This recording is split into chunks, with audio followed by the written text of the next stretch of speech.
তো আজি এই চূড়ান্ত খেলত উপনীত হৈছিল ডিকে এণ্টাৰপ্ৰাইজ বনাম পাম্পাৰা 11।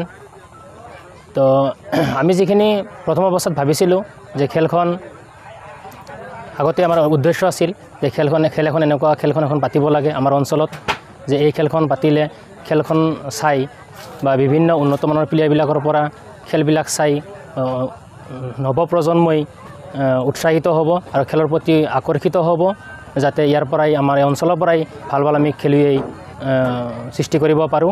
এই উদ্দেশ্যে আমি খেলখন পাতিছিলোঁ আৰু আশা ৰাখিছোঁ ভৱিষ্যতেও এনেকুৱা খেলখন পাতিম।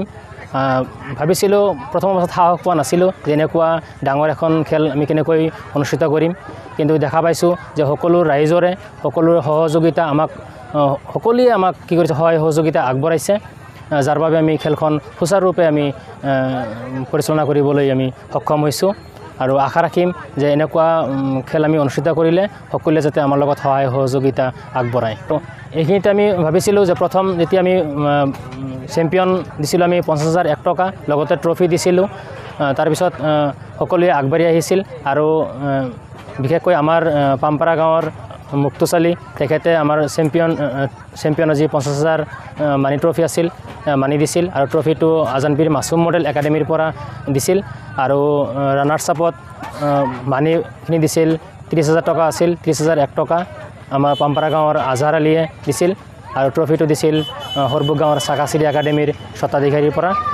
এনেকৈ আমি বহুতো সহায় সহযোগিতা পাইছোঁ। কোনোবাই হয়তো আমাৰ গাঁৱৰ কোনোবাই হয়তো মঞ্চ দিছে, কোনোবাই হয়তো পেভিলিয়নবিলাক দিছে, কোনোবাই গেট দিছিল আৰু কোনোবাই ষ্টেডিয়ামবিলাক বনাই দিছিল। এনেকৈ সকলোৱে আমাক সহায় সহযোগিতা আগবঢ়াইছে। কোনোবাই মেন অফ দ্য মেচ দিছিল, কোনোবাই মেন অফ দ্য ছিৰিজ দিছে। এনেকৈ সকলোৱে ট্ৰফি বা মানি আমাক দি সহায় সহযোগিতা আগবঢ়াইছিল, যাৰ বাবে আমি খেলখন সুচাৰুৰূপে আমি চলাই নিয়াৰ বাবে সক্ষম হৈছিলোঁ। তো মই পোনপ্ৰথমে আজি পাম্পাৰা প্ৰিমিয়াৰ লীগৰ প্ৰথম ছিজনত চূড়ান্ত খেলত ডিকে এণ্টাৰপ্ৰাইজ বিজয়ী দলক মই মোৰ তৰফৰ পৰা আন্তৰিক অভিনন্দন জ্ঞাপন কৰিছোঁ। প্ৰথম কথাটো হ'ল পাম্পাৰা প্ৰিমিয়াৰ লীগে এই অঞ্চলত কেইগৰাকীমান যুৱকৰ অদম্য কষ্ট আৰু ত্যাগৰ ফলশ্ৰুতিত পাম্পাৰা প্ৰিমিয়াৰ লীগ টুৰ্ণামেণ্ট প্ৰথম ছিজন ইয়াত অনুষ্ঠিত কৰিছিলে। যোৱা 16 মাৰ্চৰ পৰা আহি আজি ইয়াত চূড়ান্ত খেল অনুষ্ঠিত হৈছে। গতিকে এই সময়ছোৱাত তেওঁলোকৰ আয়োজক সমিতিৰ যথেষ্টখিনি কষ্ট আৰু ত্যাগ স্বীকাৰ কৰিব লগা হৈছে।